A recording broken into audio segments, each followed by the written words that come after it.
answer questions. Thank you very much. The two witnesses from Michigan referenced Dr. Marc Edwards of Virginia Tech. I'll ask each of you, it's kind of a yes or no, except it's not, question, and that is, Dr. Marc Edwards, hero or gadfly troublemaker? We'll start with you, Mr. Beauvais. Well, Dr. Marc Edwards, the collaboration between EPA and Dr. Edwards has been extremely useful to us. So he surely is a hero in this. Dr. Lurie. Similarly, he's been a very important collaborator and someone who's also earned the trust of the community in important ways for moving forward. Mr. Lyon. Not only would I want to recognize Dr. Edwards for his work, but I want to recognize Dr. Hannah Atisha, who's going to testify later. Their independent look at this certainly brought us around, so thank you. Mr. Cree. I'd echo Director Lyons to thank both those doctors for providing the leadership to resolve this issue also. All right, so here's the problem.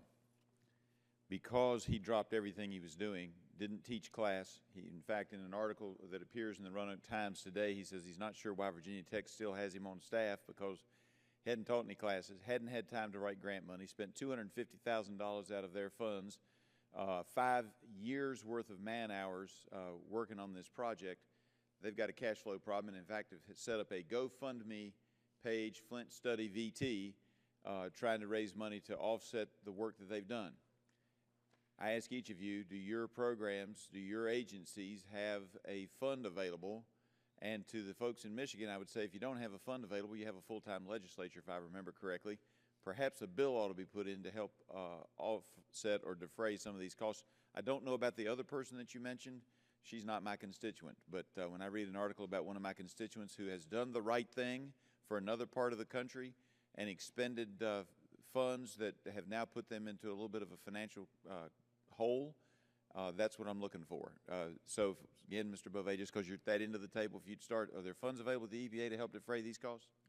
Well, in fact, we have provided support to some of Dr. Edwards' recent work in Flint. I would have to look into the kinds of funds that are available, but I'm not aware that we've received any requests for funding. Understand. Mr. Lyon, and either one of you can speak for Michigan. If you want. So, yeah, so I do know that that's a direct conversation being held in Michigan to see how we can support Dr. Edwards and his research. All right, I appreciate that very much. Mr. Chairman, if I might, I'd ask unanimous consent for that article from the Roanoke Times in today's paper to be submitted to the record. Without objection, so ordered. And let me move on then to the other newspaper articles that I've read. Miguel del Toro, according to some recently released emails in an article that I read out of the Detroit News back at the end of March, indicated that in an email that was released that at one point in time he had offered to do more tests in Flint, Michigan on his own dime to prove that that what he was saying up the chain, that there's a problem here, would come out. I have to wonder if the EPA's just got too much bureaucracy when they can't even listen to their own people in the field, and they're offering to do it on their own dime, and instead they get the stiff arm. I know you didn't have anything to do with that, but Mr. Beauvais, what are we going to do in the future? I mean, that's what this hearing's about, to make sure that when your own people are saying there's a problem, they're not just totally dismissed, and in fact, it would appear punished. Again, I know that's debatable, but it appears that he was punished for a short period of time. Well, first of all, let me just say that Miguel del Toro is an incredibly valued member of EPA's team, one of the national experts in this area.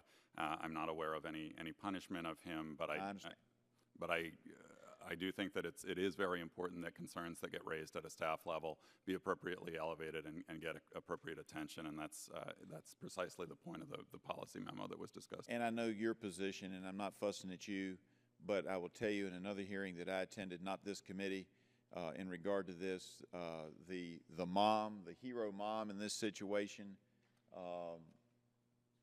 was told that he'd been dealt with, and he disappeared for a period of time because he'd been dealt with. I consider that a form of punishment. EPA may not consider it that, but I do. And that's the kind of thing that bothers me when we have folks saying that we need more money, and I'm sure there's always use for more money. But if you just listen to the folks on the ground, you could have stopped this problem sooner, and that's my concern as a federal representative talking to the federal representatives of the EPA. Y'all had a chance. You missed it. Not trying to bust your chops, but I want to make sure y'all get the system right so when this happens again, because the same article in the Roanoke Times says they're looking at Philadelphia. I yield back, Mr. Chairman.